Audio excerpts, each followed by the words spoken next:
Objectif News vous présente l'interview politique.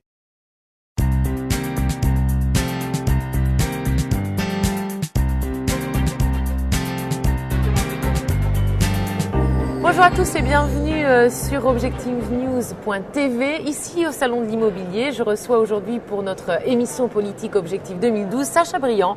Bonjour. Bonjour. Et merci beaucoup d'être avec nous. Je vous présente pour ceux qui ne vous connaîtraient pas. Vous êtes conseiller régional UMP, vous êtes conseiller municipal d'opposition à Blagnac et vous êtes candidat UMP sur la première circonscription de la Haute-Garonne pour les prochaines élections législatives. On va parler de cette élection, on va également parler des présidentielles, mais d'abord, vous avez annoncé sur votre blog vouloir saisir la Commission nationale des comptes de campagne et le Conseil constitutionnel après avoir constaté, je cite et je lis, des manquements répétés du Conseil général de la Haute-Garonne et du Conseil régional Midi-Pyrénées aux règles de financement de la campagne présidentielle. Que se passe-t-il ? J'ai constaté, mais beaucoup de personnes ont pu le faire également, que le président du Conseil général et le président du Conseil régional utilisaient systématiquement les services du Conseil général et du Conseil régional pour diffuser des communiqués de presse qui n'avaient rien à voir avec l'institution, mais exclusivement tenaient au débat présidentiel. Et je crois que simplement que s'ils veulent s'exprimer, ils n'ont qu'à utiliser le service de presse du Parti socialiste, celui du candidat François Hollande, mais ne pas utiliser l'argent des Haut-Garonnais ou des Midi-Pyrénéens pour soutenir la campagne de François Hollande. Et je vous confirme, j'ai saisi le Conseil constitutionnel et la Commission nationale des comptes de campagne en apportant les preuves de mes affirmations. Alors là, c'est l'avocat qui nous parle ou bien c'est le candidat pour les législatives sur la première circonscription ? C'est l'élu local qui, depuis 20 ans, est investi dans la politique locale et qui a toujours essayé de respecter au plus près les textes et la transparence de la vie politique. Moi, j'appartiens à une génération nouvelle. Nous avons grandi avec les textes qui encadrent le financement des campagnes électorales et j'ai toujours été très soucieux de respecter ces textes et j'entends que tout le monde le fasse. J'observe que lorsque Nathalie Kosciusko-Morizet est devenue porte-parole de Nicolas Sarkozy, elle a quitté ses fonctions ministérielles pour qu'il n'y ait pas de mélange des genres et je souhaite que de tous les côtés ce soit la même chose. Alors, je voudrais qu'on parle de on a très peu de temps, de cette première circonscription sur laquelle vous vous présentez, donc comme candidat de l'UMP.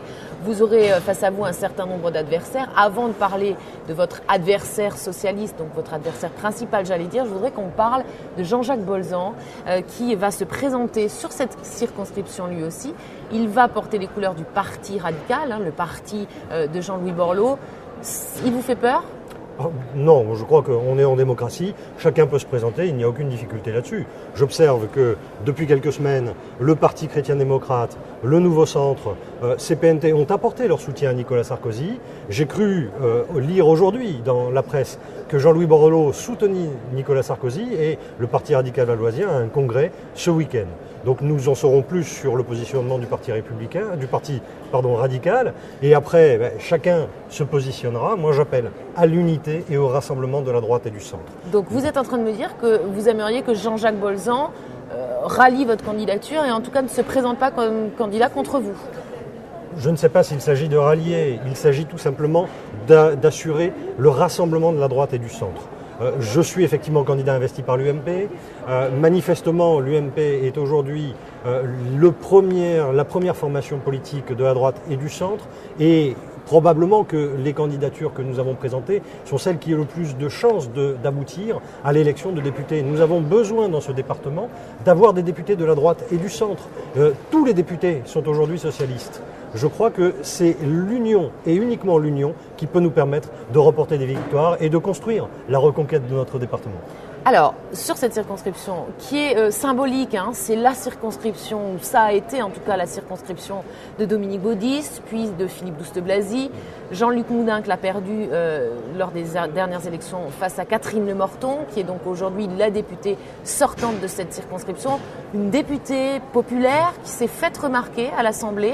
On dit d'elle, et je prends mes petites notes, qu'elle est une parlementaire des plus actives. C'est une adversaire de poids. Ça vous inquiète de éventuellement réussir à la battre ? Moi, je ne suis pas inquiet d'envisager de la battre. C'est une personne pour qui j'ai de l'estime et du respect, naturellement. Nous sommes en démocratie et il faut. C'est un poids lourd quand même, c'est un poids lourd. Vous êtes conscient de ça?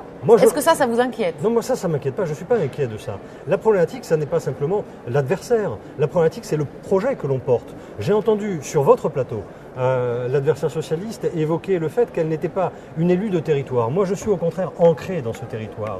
C'est un territoire que je connais, j'y ai été étudiant dans le secteur de Bayard, j'ai fait mes études à la faculté de droit, j'ai habité pendant plus de 15 ans à Blagnac. Donc c'est vraiment une circonscription que je connais bien, que j'aime et dans laquelle j'ai souhaité m'investir. Et je me présente comme élu de ce territoire pour défendre ce territoire, pour assurer la promotion économique, le développement, la représentation des habitants au niveau national et faire en sorte, parce que c'est le rôle du député, de voter des lois qui correspondent aux besoins de la population. Et j'observe que mon adversaire socialiste a effectivement travaillé souvent, mais exclusivement sur la question du médicament et de la santé. Et je crois que même si ce sont des sujets importants, il faut avoir une vision plus large des textes et plus large des enjeux de notre territoire. Alors, cette élection législative va forcément être influencée par la présidentielle. À l'heure où on se parle, selon les sondages, c'est François Hollande qui remporterait cette élection. Ça vous inquiète que votre candidat, malgré l'annonce officielle, il est entré en campagne il y a environ 3 semaines maintenant, on est à 5 semaines du premier tour, soit toujours numéro 2 dans les sondages?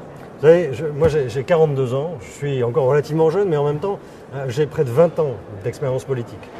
Et au fil des élections, j'ai vu les gens se décider le plus tard, de plus en plus tard, et parfois même en entrant dans le bureau de vote. Mais je vous ai entendu dire qu'une fois qu'il annoncerait sa candidature, ça allait doper les choses, ça allait bousculer les choses. C'est pas le cas.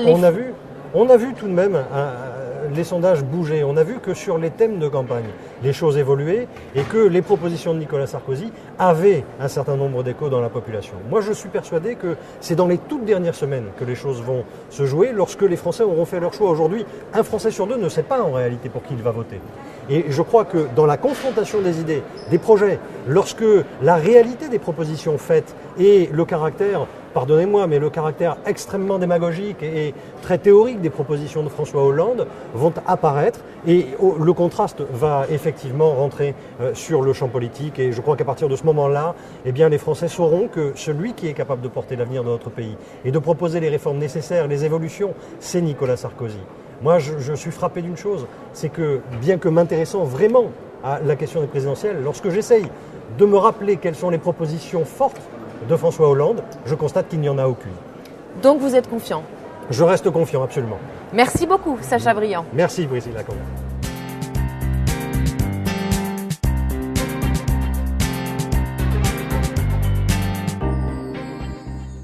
Objectif News vous a présenté l'interview politique.